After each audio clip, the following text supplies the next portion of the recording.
រៀបសួរលោកគ្រូអ្នកគ្រូអញ្ចឹងនេះជាវីដេអូបន្តទៀតវីដេអូបន្តទៀតនៃការប្រើប្រាស់ file បូកបន្ទុកអញ្ចឹងវីដេអូមុនខ្ញុំបានបង្រៀនពីការបញ្ចូលឈ្មោះសិស្សបញ្ចូលវត្តរូបសិស្សរួចហើយអញ្ចឹងដល់វគ្គបន្តទៀតយើងចូលដល់វគ្គបញ្ចូលបន្ទុកសិស្សម្ដងឧទាហរណ៍ដល់ខែបញ្ចូលបន្ទុកសិស្សអញ្ចឹងយើងត្រូវបញ្ចូលតាមណាអញ្ចឹងទី1យើងត្រូវចូលតំបន់ដើមនោះយើងនឹងឃើញឈ្មោះខែនីមួយៗដែលយើងបានជ្រើសរើសនៅក្នុងព័ត៌មានគ្រូបែបនេះព័ត៌មានគ្រូនេះអញ្ចឹងព័ត៌មានគ្រូខែតុលាជាដើមខែនៃឆ្នាំទី1តាមជាក់ស្ដែងខែឆ្នាំទី2ឧសភាអញ្ចឹងកន្លែងហ្នឹងគឺលោតមកអញ្ចឹងតាមអ្វីដែលលោកគ្រូបានជ្រើសរើសនៅក្នុងព័ត៌មានគ្រូបាទអញ្ចឹងជំហានដំបូងក្នុងការបញ្ចូលបន្ទុកសម្រាប់ file នេះគឺទី1ត្រូវតែចូលខែដំបូងនេះសិនខែដំបូងនៃឆ្នាំទី1អញ្ចឹងដោយសារយើងយកខែតុលាជាខែទី1នៃឆ្នាំទី1អញ្ចឹងសូមលោកគ្រូបញ្ចូលកន្លែងហ្នឹងទៅបន្តមកទៀតលោកគ្រូនឹងឃើញកន្លែងនេះមួយនិងកន្លែងនេះមួយអញ្ចឹងកន្លែងនេះគឺជាជំរើសនៃឈ្មោះមុខវិជ្ជាអញ្ចឹងលោកគ្រូកន្លែងហ្នឹងអាចដូរឈ្មោះមុខវិជ្ជាបានលោកគ្រូចង់ប្រើជាអក្សរកាត់ឬក៏ជាឈ្មោះពេញអញ្ចឹងកន្លែងនេះខ្ញុំដាក់អក្សរកាត់អញ្ចឹងលោកគ្រូអាចបដូរមកអក្សរពេញបានអញ្ចឹងនោះឈ្មោះនៃមុខវិជ្ជាមួយគឺមកជាអក្សរពេញវិញអញ្ចឹងគ្រប់តារាងដែលមានឈ្មោះមុខវិជ្ជានឹងបដូរមកជាអក្សរពេញទាំងអស់បើសិនបើដាក់អក្សរកាត់គឺអក្សរកាត់ទាំងអស់បន្តមកទៀតកន្លែងនេះគឺជាជំរើសនៃការបូកបន្ទុកបូកធម្មតាឬក៏បូកស្តង់ដាហ្នឹងគឺជាការបូកដកបន្ទុកអង់គ្លេសចេញបន្ទុកមុខវិជ្ជាភាសាបរទេសចេញអញ្ចឹងបើសិនបើភាសាបរទេសយើងបាន26នឹងបានមកបន្ទុកអញ្ចឹងទៅអញ្ចឹងតាមប៉ុណ្ណឹងហើយមួយទៀតកន្លែងនេះសម្រាប់បញ្ចូលតួចែកប៉ុន្តែក្នុងឆ្នាំនេះគឺខ្ញុំបានគិតតួចែកឲ្យស្រេចហើយនៅពេលដែលលោកគ្រូបញ្ចូលបន្ទុកទៅនោះប្រព័ន្ធនឹងគិតមេគុណតួចែកមធ្យមភាគនេះអញ្ចឹងប្រព័ន្ធនឹងគិតដោយស្វ័យប្រវត្តិប៉ុន្តែលោកគ្រូប្រសិនបើមិនពេញចិត្តក្នុងការគិតប្រព័ន្ធហ្នឹងទេលោកគ្រូអាចបញ្ចូលលេខរបស់លោកគ្រូបានបាទអញ្ចឹងកន្លែងហ្នឹងយើងមានប៉ុណ្ណឹងហើយកន្លែងមកជួរនេះគឺជាកន្លែងបញ្ចូលបន្ទុកអញ្ចឹងបន្ទុកគឺយើងបញ្ចូលបានតាម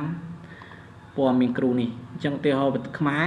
ប្រចាំខែបញ្ចូលបានត្រឹមតែ100ទេបញ្ចូលលើសពី100បញ្ចូលអត់បានទេពលរដ្ឋបញ្ចូលបានត្រឹម50ទេលើសពី50បញ្ចូលអត់បានទេប៉ុន្តែបើសិនបើលោកគ្រូអ្នកគ្រូដូរលេខនឹងឲ្យវាបានធំជាងហ្នឹងអញ្ចឹងយើងអាចបញ្ចូលលេខធំជាងហ្នឹងប៉ុន្តែយើងត្រូវតែប្រើទៅតាមជាក់ស្ដែងបន្ទុកអតិបរមាអញ្ចឹងបីបញ្ចូលបន្ទុកនេះឲ្យបានត្រឹមត្រូវមកអញ្ចឹងក្នុងការបញ្ចូលក៏អត់មានខុសអីដែរបើសិនបើលោកគ្រូអ្នកគ្រូបញ្ចូលលើសឧទាហរណ៍បញ្ចូលបន្ទុកនេះឧទាហរណ៍បញ្ចូលបន្ទុកពលរដ្ឋយើងត្រឹមតែ50ទេប៉ុន្តែលោកគ្រូអ្នកគ្រូ copy ពី file ណាមួយអញ្ចឹងទៅដាក់មកចូលកន្លែងហ្នឹងអញ្ចឹងឃើញថាវាលូតពណ៌ក្រហមអញ្ចឹងបញ្ជាក់ថាកន្លែងហ្នឹងគឺលើបន្ទុកអតិបរមាហើយអញ្ចឹងលោកគ្រូអ្នកគ្រូសូមកែប្រែទៅបើសិនបើយើងបញ្ចូលបន្ទុកតែម្ដងបញ្ចូលលេខតែម្ដងគឺប្រព័ន្ធអត់ឲ្យទេអត់លូតឲ្យទេឧទាហរណ៍បើសិនបើបញ្ចូលចាក់5 enter មកអញ្ចឹងប្រព័ន្ធនឹងឆ្លើយប្រាប់ថាវាលើបន្ទុកអតិបរមាប៉ុន្តែបើសិនបើលោកគ្រូអ្នកគ្រូ copy ដាក់ចូលបានធម្មតាប៉ុន្តែកន្លែងហ្នឹងគឺលូតក្រហមកន្លែងហ្នឹងគឺលើបន្ទុកបាទអញ្ចឹងការបញ្ចូលបន្ទុកមានប៉ុណ្ណឹង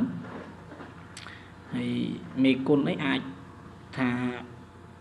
ប្រព័ន្ធអគ្គនីអូតូម៉ាទិកលោកគ្រូបញ្ចូលប្រមាណមុខគិតតាមមេគុណតាមជាក់ស្ដែងបាទអញ្ចឹងការបញ្ចូលបន្ទុកនៅពេលដែលយើងបញ្ចូលបន្ទុកបានឧទាហរណ៍ខែវិច្ឆិកានេះគឺថាមានបន្ទុកច្រើនអញ្ចឹងនៅពេលដែលយើងបញ្ចូលទៅគឺយើងមានទី1ទួលបានតម្រងផ្ដេកតម្រងនេះគឺតម្រងសម្រាប់បិទនៅក្នុងសភៅធំលោកគ្រូអាចយកទៅបិទបានបាទបន្តមកទៀតលោកគ្រូនឹងទទួលបានតារាងចំណាត់ថ្នាក់នេះជាតារាងចំណាត់ថ្នាក់ប្រភេទទី1ដែលមានរាយមុខវិជ្ជាទាំងអស់បន្តមកទៀតមួយជួរអញ្ចឹងនេះគឺសង្ខេបបែបខ្លីគឺមានតែបន្ទុកសរុបមធ្យមភាគទេតែមានតែមួយជួរមួយទៀតចូលកន្លែង2ជួរនេះ លោកគ្រូអ្នកគ្រូនឹងទទួលបានតារាងចំណាត់ថ្នាក់ដែលមាន2ជួរ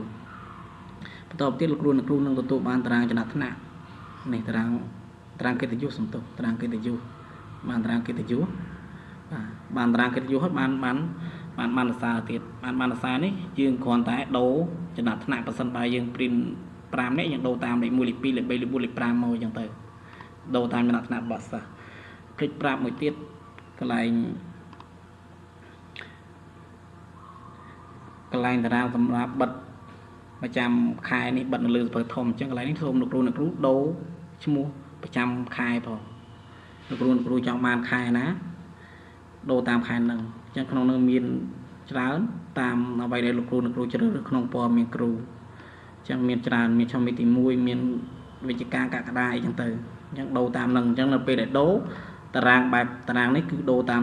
ដោយស្វ័យប្រវត្តិឧទាហរណ៍បើសិនបើលោកគ្រូអ្នកគ្រូដូរឧទាហរណ៍មកដូរមកជាខែឧសភាឬក៏ដូរមកជាចំទី1នឹងកន្លែងនេះតារាងចំណាត់ថ្នាក់របស់យើងក៏ដូរតាមដែរបាទអានេះក៏ដូរតាមដែរមួយជួរក៏ដូរតាម2ជួរក៏ដូរតាមតារាងកិត្តិយសក៏ដូរតាមដែរបាទហើយតារាងកិត្តិយសនេះជាបន្ទុកតារាងកិត្តិយសឆមាសបើសិនបើលោកគ្រូអ្នកគ្រូចង់បានមិនចង់បានឆមាសទេចង់បានប្រចាំឆមាសលោកគ្រូអ្នកគ្រូសូមចុចកន្លែងនេះកន្លែងពណ៌ត្រង់ពណ៌តខូចនេះអញ្ចឹងចុចមកមានជំរឿកកន្លែងហ្នឹងហើយអញ្ចឹងលោកគ្រូអ្នកគ្រូយកតាមហ្នឹងទៅមានប្រចាំខែមានប្រចាំឆមាសមានប្រចាំឆមាសទី2និងមួយឆ្នាំបើសិនបើលោកគ្រូលុបអស់គឺចេញធម្មតាគឺយកតាមនេះយកតាមតារាងចំណាត់ថ្នាក់នេះបាទបានអសារក៏អញ្ចឹងដូចគ្នាបានអសារបើសិនបើលោកគ្រូអ្នកគ្រូចង់ព្រីនបានអសារប្រចាំឆមាសលោកគ្រូអ្នកគ្រូសូមចូលតារាងកិត្តិយសហើយបដូរកន្លែងនេះមកជាប្រចាំឆមាសអញ្ចឹងតារាងកិត្តិយសនឹងគិតជាប្រចាំឆមាសដែរបាទអញ្ចឹងមានប៉ុណ្ណឹងហើយបន្តមកទៀតបើសិនបើលោកគ្រូអ្នកគ្រូនៅពេលដែលបញ្ចូលទៅសល់តារាងបែបនេះសល់តារាងច្រើនបែបនេះសល់បែបនេះគឺសល់ច្រើនដោយសារសិស្សលោកគ្រូឧទាហរណ៍ថាមាន46នាក់លោកគ្រូអ្នកគ្រូប៉ុន្តែឃើញតារាងនេះសល់ច្រើននៅសល់មកក្រោមនេះអញ្ចឹងនៅពេលដែលយើង print អញ្ចឹងវាមុខតែនៅសល់ហើយនេះនៅសល់បែបនេះបាទបែបនេះនៅសល់បែបនេះអញ្ចឹងដើម្បីបំបត្តិតារាងនឹងបានទី1សូមលោកគ្រូអ្នកគ្រូចូលទៅកន្លែងបំបត្តិតារាងទំនេរនេះចុចលើកន្លែងនឹងមួយហើយដោះកន្លែងដោះគ្រីសកន្លែងប្លែងនេះចេញហើយអូខេមកអញ្ចឹងវានឹងប្រព័ន្ធនឹងបំបត្តិតារាងដោយអូតូម៉ាទិកឯងអញ្ចឹងគ្រូអ្នកគ្រូអាចព្រីនសារបាននេះអញ្ចឹងមានតែប៉ុណ្្នឹងទេហើយនេះមានបន្តមកទៀតមានបន្ទុយបែបហ្នឹងបាទអញ្ចឹងនៅគ្រប់តារាងទាំងអស់គឺតែងតែមានបំបត្តិតារាងទំនេរហ្នឹងអញ្ចឹងលោកគ្រូអ្នកគ្រូអាចប្រើប្រាស់បានបាទអញ្ចឹងការបញ្ចូលបន្ទុកមានតែប៉ុណ្ណឹងបើសិនបើឆ្ងល់តាណាអីតាណាលោកគ្រូអាចសាកសួរបន្ថែមទៀតបាទអញ្ចឹងវីដេអូក្នុងការបញ្ចូលបន្ទុករបស់ខ្ញុំនេះគឺមានតែប៉ុណ្ណឹងបាទអញ្ចឹងយើងនឹងជួបគ្នានៅការបញ្ចូលបន្ទុកប្រចាំឆមាសម្ដងបាទអញ្ចឹងសូមអរគុណ